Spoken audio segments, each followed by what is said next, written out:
Good morning, Panthers. Welcome back to another episode of PTV. I'm Cody Davis. And I'm Sydney Scott. We are just as ready for winter break as you are, so let's get right into today's announcements. Calling all current and future dual enrollment students. Come learn all about the benefits of dual enrollment and get help with your dual enrollment process today at lunch in the library. You'll hear all about the perks of being a dual enrollment student then. This Friday during lunch is the annual Soka Senior. A cup is $2 and a pitcher is $5. Bring cash to the quad to see some of your fellow seniors and Mr. Lapeer get soaked. With 2024 coming to an end, many are wondering what this year's music recap looks like. Here's Maddie with more. Hey Panthers, after lots of waiting, the 2024 Spotify Wrapped is finally here, so let's talk about it. Although 2024 gave us lots of fantastic songs to stream, there were a few that nobody could seem to get enough of. Some of the most streamed songs this year were Espresso by Sabrina Carpenter, Beautiful Things by Benson Boone, Birds of a Feather by Billie Eilish, and Too Sweet by Hozier.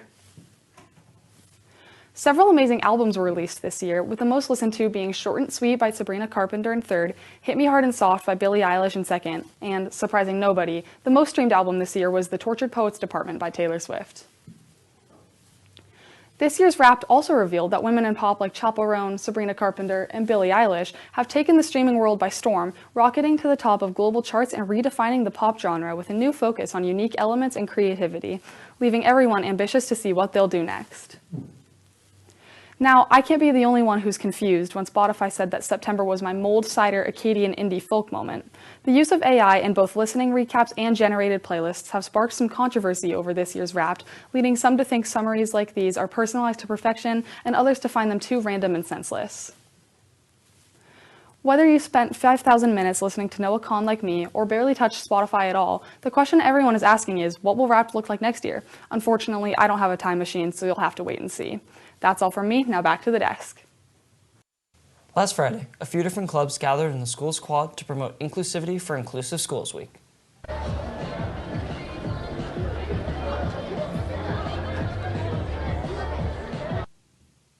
The booths for the clubs that were set up had interesting games where you could win prizes such as candy. They also gave out information on the respective clubs if students gained an interest in joining.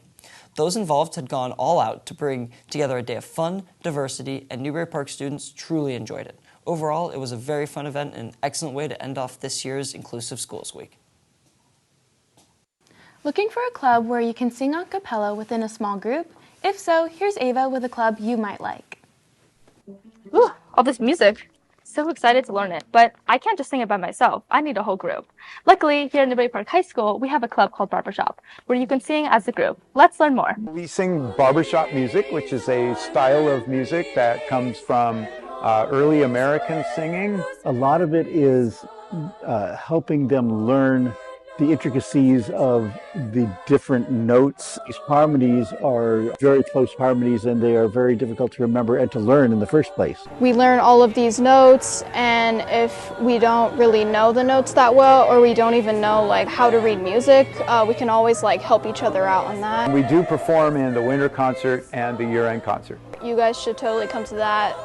We need all the support we can get. If you want to join Barbershop, you can just come in once a week on Tuesday at lunch in the choir room. If they want more experience with singing and they just want to kind of get involved with a lot of concerts and just events, then I feel like they should join Barbershop. Right now we're working on a Christmas song, Home for the Holidays, and we're also working on Ain't No Mountain High Enough, which is a very recent song, but it's a Barbershop quartet arrangement. After hearing about the beautiful pieces that Barbershop compose and perform, let's see what the students and teachers think about Barbershop Club and their favorite part. Favorite part about Barbershop, obviously, is rehearsing the music and performing it. I think the best part about Barbershop is probably the community. I wouldn't really be as confident if it weren't for the community.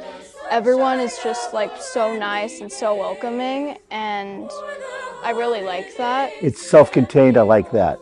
Barbershop Club meets every Tuesday in the M1 building at lunch, and everyone is welcome to join. Reporting for PTV, I'm Eva Gopian, alongside photojournalist Charlotte Lee.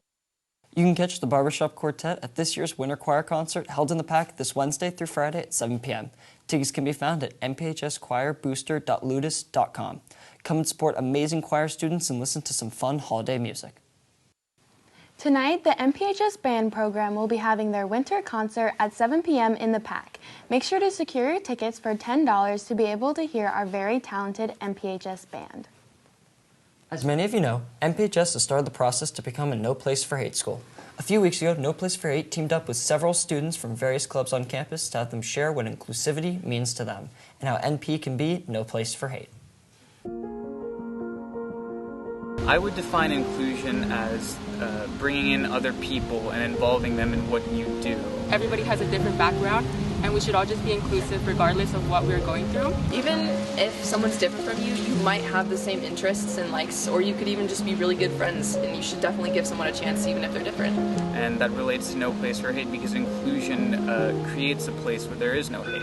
I think that if you see someone sitting alone or looking like they need a friend, just to go up and talk to them. All it takes is one person to grab your shoulder and say, hey, how are you doing? Just one person can inspire others to do the same and just, all in all, just make a better school environment. One person can make a difference because you can speak out against anything. Like if you see someone being hated on or being discriminated against anything, you can speak up against it and make a difference instead of bringing someone down for the same thing. If you see someone maybe not being very nice to someone or just like saying mean things, just to kind of stop it and be like, hey, that's not cool. I think this person's great.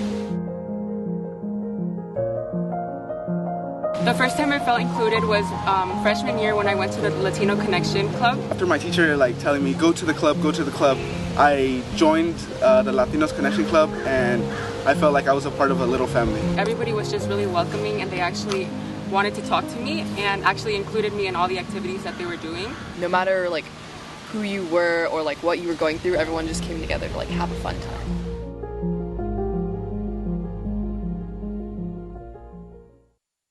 Today at lunch, No Place for Hate will be near the stage with the pledge. All are encouraged to stop by, sign the pledge, and get a No Place for Hate sticker. As we deal with our very rough 60-degree winter, we hope you have a good rest of your week, even though we will all be spending it studying for finals. Or just telling our parents we are. Anyways, have a great rest of your week, and we'll see you Friday for our last episode of the semester.